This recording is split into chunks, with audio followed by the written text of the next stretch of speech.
Hello everyone, and welcome back to our channel. I am so happy to see you here today. We have a very special video for you. Today, we are going to improve your English speaking skills with a story called The New City. It is a story about loneliness, bravery, and how one small accident can lead to a beautiful friendship. We will continue using the shadowing technique. Why is this technique so effective? Because it helps you train your mouth muscles to speak English naturally. It is not enough to just listen. You must speak. Here is the plan. I will read the story slowly and clearly. After every sentence, I want you to pause the video. Repeat exactly what I said. Copy my pronunciation.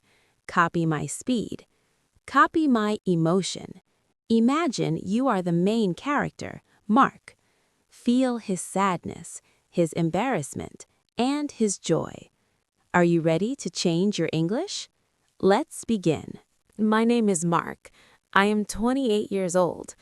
3 months ago, I packed my whole life into 2 suitcases and moved to London. I got a new job at a marketing company.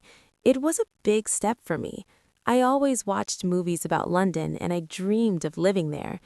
I imagined drinking tea in fancy cafes and walking near Big Ben.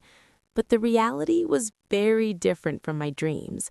The city was huge, noisy, and incredibly fast. Every morning I took the subway to work. It was crowded with people, but nobody talked. Everyone looked at their phones or read newspapers. I was surrounded by thousands of people, but I had never felt so alone. I worked hard during the week to forget my loneliness, but my weekends were difficult. Saturday and Sunday felt very long. I walked around the streets by myself. I saw groups of friends laughing loudly in restaurants. I saw couples holding hands in Hyde Park. Everyone seemed to have a place here. Everyone seemed to belong, except me. I felt invisible, like a ghost in a machine. My apartment was modern, but it was too quiet. The silence was loud. One rainy Saturday afternoon, I felt very heavy. The sky was gray and rain hit my window. I missed my family. I missed my old friends who knew me well. I opened my laptop and looked at ticket prices to go back home. I almost bought one. But then I looked in the mirror. I saw my tired eyes. No, Mark, I said to myself. You cannot give up yet. You need to try. Go outside. I decided to leave my apartment. I needed coffee and I needed to be around people. Usually, I went to the big, busy coffee chains like Starbucks. Nobody talked to anyone there. But today, I wanted something different. I walked down a narrow side street and found a small place called the Rusty Spoon. It looked warm. It had soft yellow lights inside and smelled like cinnamon and fresh-baked bread. I walked inside. Soft jazz music was playing. There were shelves full of old books on the walls. It felt like a living room. I walked to the counter and ordered a black coffee. I was feeling nervous. I am naturally a shy person. My hands were shaking a little bit. I turned around to find a seat near the window. Suddenly, a large, fluffy dog ran out from under a table. I was surprised. I tried to stop, but it was too late. I tripped over the dog's paws. I lost my balance. The cup flew out of my hand and crashed onto the wooden floor. Smash! Hot black coffee splashed everywhere, on the floor, on the dog, and all over my clean jeans. My face turned bright red. The music seemed to stop. I wanted the floor to open and swallow me. I wanted to disappear. Everyone in the cafe turned to look at the clumsy man. I felt terrible. My heart was pounding in my ears. Then, a woman sitting at a nearby table stood up immediately. She had curly hair and kind eyes. She grabbed a handful of napkins and ran to me. "Oh my goodness! Are you okay?" she asked gently. Her voice was calm, not angry. I am so clumsy, I whispered, looking down. I'm so sorry, I didn't see him. The dog, who was now licking the coffee off the floor, wagged its tail happily. Don't worry, she laughed. It was a warm laugh. This is Barnaby. He's a golden retriever. He's very friendly, but he's a giant disaster. He causes trouble everywhere we go.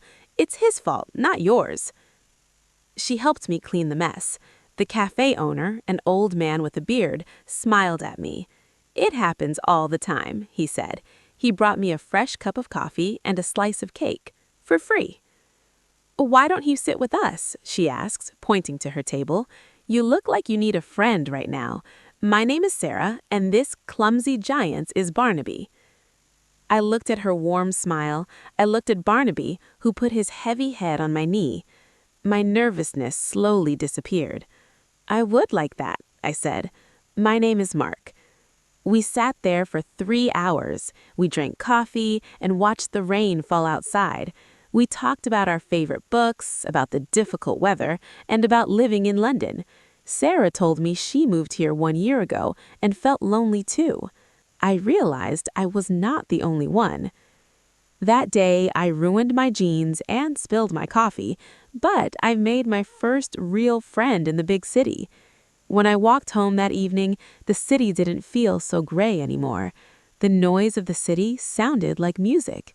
Inside that little cafe with a clumsy dog and a new friend, I finally felt at home. What a wonderful ending to Mark's story. Sometimes our most embarrassing moments can lead to the best surprises.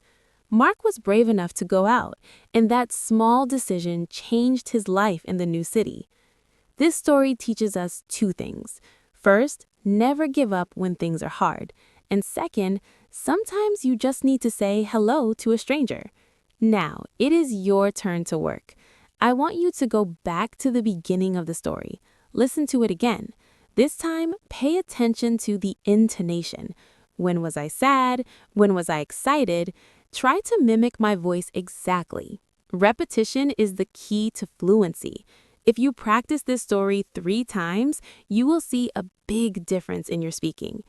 Did you enjoy this longer story? If yes, please hit the like button and leave a comment below. Tell me, have you ever moved to a new city? I would love to read your answers. Don't forget to subscribe to our channel for more English practice. Thank you so much for watching, and I will see you in the next video.